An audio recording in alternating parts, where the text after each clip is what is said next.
வணக்கம். அம்மாவின் சமையல் குறிப்பில் உங்களை வரவேற்கிறேன். இன்றைக்கி அம்மாவுடைய சமையல் குறிப்பில் முட்டை மசாலா எப்படி செய்வாங்கன்றதை நான் சொல்லிடுறேன். அதுக்கு தேவையான பொருள் வேக வச்ச முட்டையை 5 எடுத்துக்கோங்க. பூண்டு பல் 5 இல்லைன்னா 10. கேஸ்ட்ரிக் ப்ராப்ளம் இருக்கிறவங்க ஒரு 10 எடுத்துக்கோங்க.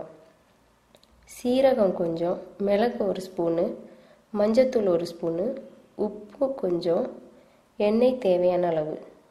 இப்போ எப்படி செய்யணுன்னா, ஃபஸ்ட்டு முட்டையெல்லாம் நல்லா வேக வச்சுக்கோங்க. வேக வச்சு தோல் உரித்து அதை 2 நறுக்கி வச்சுக்கோங்க.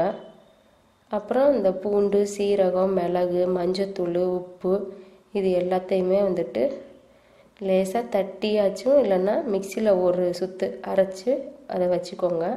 அதை இந்த 2 நறுக்கி வச்சுருக்கீங்க இல்லையா அந்த முட்டை, அதில் அந்த முட்டையில் நடுவில் மஞ்சக்கருவில் லைட்டாக தண்ணி தெளித்து அந்த மசாலாவெல்லாம் அதுக்குள்ளார வச்சு கொஞ்ச நேரம் காய விட்டுருங்க. நல்லா அந்த மசாலாலாம் முட்டையிலே ஊறிக்கிட்டுருக்கும். அப்புறம் அடுப்பில் தோசைக்கல்லை வச்சு அந்த முட்டையெல்லாம் அப்படியே எண்ணெய் ஊற்றி அதிலே போட்டு பொரிச்சிட்டிங்க அப்படின்னாக்கா நல்லா சுவையாகவும் இருக்கும். மசாலா முட்டையோடு நல்லா ஒட்டிக்கும். இது சாப்பிட்றதுக்கு ரொம்பவே நல்லாயிருக்கும்.